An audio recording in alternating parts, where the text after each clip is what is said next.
கிறிஸ்துவுக்குள் பிரியமானவர்களே, ஆண்டவராகிய இயேசு கிறிஸ்துவின் இனிய நாமத்தில வாழ்த்துக்களை தெரிவித்துக் கொள்கிறேன். இந்த நாள் தியானத்துக்கு என்று எடுத்துக் கொள்ளப்பட்ட ஒரு வேத வசனம் உபாகமம் புஸ்தகம் 28வது அதிகாரம் 12வது வசனத்தின் ஒரு பகுதியை நான் வாசிக்கிறேன். நீ அநேக ஜாதிகளுக்கு கடன் கொடுப்பாய், நீயோ கடன் வாங்காதிருப்பாய். எனக்கு அருமையானவர்களே, கடன் இன்றைக்கு அநேகர் தற்கொலை செய்வதற்கான ஒரு முக்கிய காரணம் கடன்.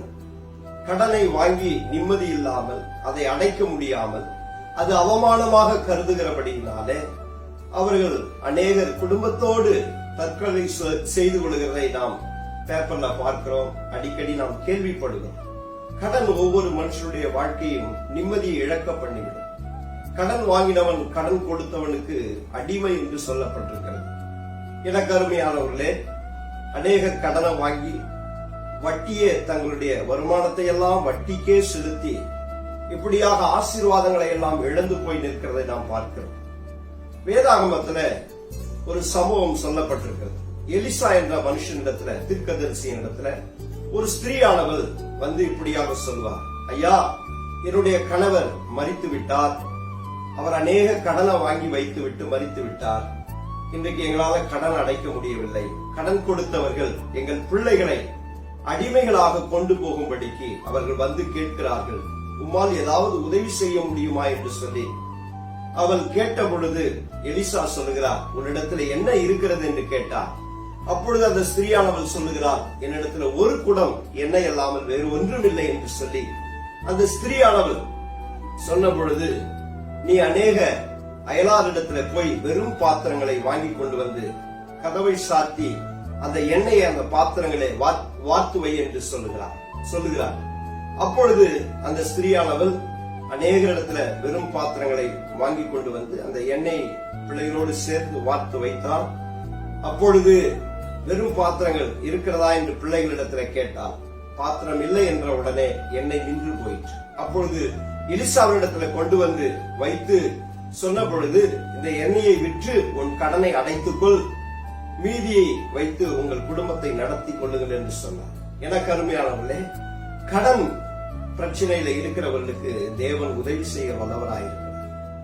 எனக்கு அருமையானவர்களே, இன்றைக்கு இந்த வார்த்தையை கேட்கிற நீங்கள் ஒருவேளை கடன் பிரச்சனையினாலே நிம்மதி இல்லாமல் உங்கள் ஆசீர்வாதத்தை இழந்து போய் உங்களுடைய வருமானங்களை எல்லாம் வட்டிக்கே செலுத்தி தூக்கம் இல்லாமல் குழம்பி போய் அவமானத்தோடு ஓடி ஒளிந்து கொண்டு நீங்கள் இந்த வார்த்தையை கேட்கலாம். எனக்கு அருமையானவர்களே, இயேசு கிறிஸ்துவானவர் நிச்சயமாக உங்களுக்கு உதவி செய்ய வல்லவராயிருக்கிறார்.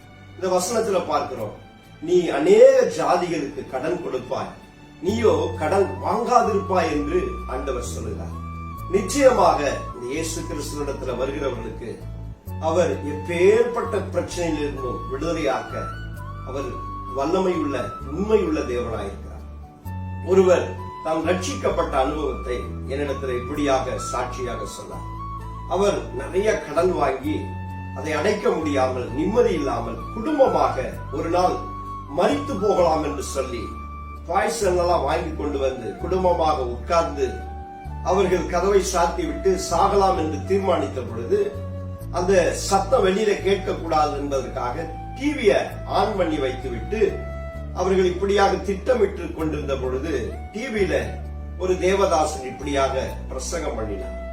அதாவது, நீ ஏன் சாக வேண்டும், உனக்காக இயேசு மரித்திருக்க, நீ ஏன் சாக வேண்டும் என்று சொல்லி இப்படியாக தீர்க்க தரிசனமாக அந்த வார்த்தை அவர் கேட்ட உடனே அவர் அப்பொழுது அந்த சாக வேண்டும் என்ற அந்த தீர்மானத்தை விட்டுவிட்டு இயேசு கிறிஸ்துவை சொந்த ரட்சகராக ஏற்றுக்கொண்டார். எனக்கு அருமையானவர்கள், அவர் சொன்ன சாட்சி, நான் இப்பொழுது கடன் இல்லாமல் அநேகருக்கு கடன் கொடுக்கத்தக்கதான ஆசீர்வாதத்தை என் தேவன் எனக்கு கொடுத்திருக்கிறார். இயேசு என் வாழ்க்கையை அன்றைக்கு மாற்றினார் அவருடைய வார்த்தையினால என்று சொல்லி அவர் இப்படியாக சாட்சி சொன்னார். எனக்கு அருமையானவர்களே, இயேசு கிறிஸ்து உங்களுக்கு எப்பேற்பட்ட பிரச்சனைகள், கடன் பிரச்சனைகள் இருந்தாலும் இந்த இயேசு கிறிஸ்து உங்களுக்கு உதவி செய்வார். ஒரு அற்புதத்தை உங்களுக்கு இன்றைக்கு நிச்சயமாக செய்வார். ஒருவேளை நீங்கள் தவறான முடிவெடுத்து நிம்மதி இல்லாமல் குழம்பி போய் ஏன் வாழ வேண்டும் என்று யோசித்துக் கொண்டிருப்பீர்களானால் நீங்கள் இயேசுவை நோக்கி பாருங்கள். நிச்சயமாக உங்களுக்காக மரித்து உயிரோடு கூட எழுந்த இயேசு இந்த கடன் பிரச்சனை உங்களை விடுதலையாக்குவார் என்பதில் சந்தேகமில்லை. நான் உங்களுக்காக ஜெபிக்கிறேன். எங்களை அதிகமாய் நேசிக்கிற நல்ல பிதாவே, இன்றைக்கு இந்த வார்த்தையை கேட்ட உங்களுடைய பிள்ளைகளுக்காக நான் உங்களை ஸ்தோத்திரிக்கிறேன்.